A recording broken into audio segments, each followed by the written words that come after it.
আসসালামু আলাইকুম বন্ধুরা, আজকে চলে আসলাম আমাদের পীরতলা গ্রামের মাঠে। এক চাষি ভাই ভুট্টার কাজ করছে, তাকে গিয়ে জিজ্ঞেস করবো ভুট্টা কতটুকু ছিল, কি কেমন হারে হচ্ছে ভুট্টা। আসসালামু আলাইকুম। ওয়ালাইকুম আসসালাম ওয়া রাহমাতুল্লাহি ওয়া বারাকাতুহু। ভালো আছেন? আলহামদুলিল্লাহ ভালো আছি, তুমি কেমন আছো? আলহামদুলিল্লাহ আমি ভালো আছি। ভুট্টা কতটুকু কাটলেন? ভুট্টা 15 কাঠা। 15 কাঠাই ছিল না আরও আছে? এখনো আছে 2 বিঘা 4 কাঠা আছে। ভুট্টাতে খরচ কেমন হয়েছে তাও? তাতে বিঘা প্রতি 10,000 কেজি হয় খরচ। কাটা বয়ে সার কতটুকু দেন? 10 থেকে 12 কেজি। বীজ দেওয়া লাগে নাকি? হ্যাঁ, বিষও দেওয়া লাগে। শেষ কতটা দেওয়া লাগে? হ্যাঁ, সেচ লাগে, বেশ কয়েকবার সেচ দেওয়া লাগে। তাও কতটা লাগতে পারে শেষ? আমি তো চাষবাস করিনি, খুব বেশি টার্গেট নাই। আব্বাই চাষবাস করে।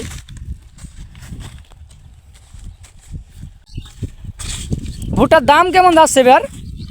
তার দাম এক এক জায়গায় এক এক রকম। আমাদের এলাকায় তো মোটামুটি কাঁচাটা 800 থেকে 900-র মধ্যে, আর শুকনোটা 1200 পর্যন্ত।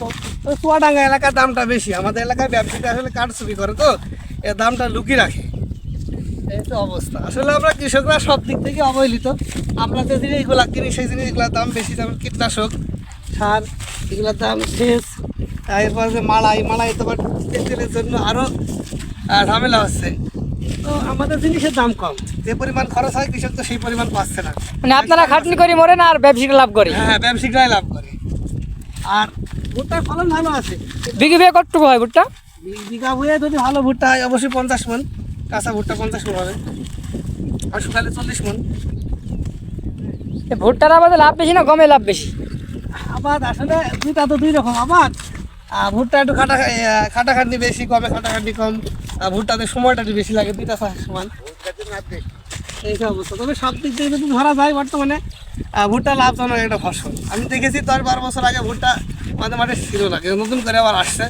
কেননা এই ভুট্টা দিয়ে প্রচুর পরিমাণে খাবার হয়, যেমন মাছের খাবার, ছাগলের খাবার, এরপর গরুর খাবার, এই খাবারগুলো হয়। এই জন্য ভুট্টার চাহিদাটা অনেক বেশি। আমাদের মাঠে প্রচুর ভুট্টা। গম তো শুধু মানুষ যেটুকু নিজের প্রয়োজন খাওয়ার জন্য সেটুকুই করছে, বাদ বাকি সবই ভুট্টা। এই হলো অবস্থা।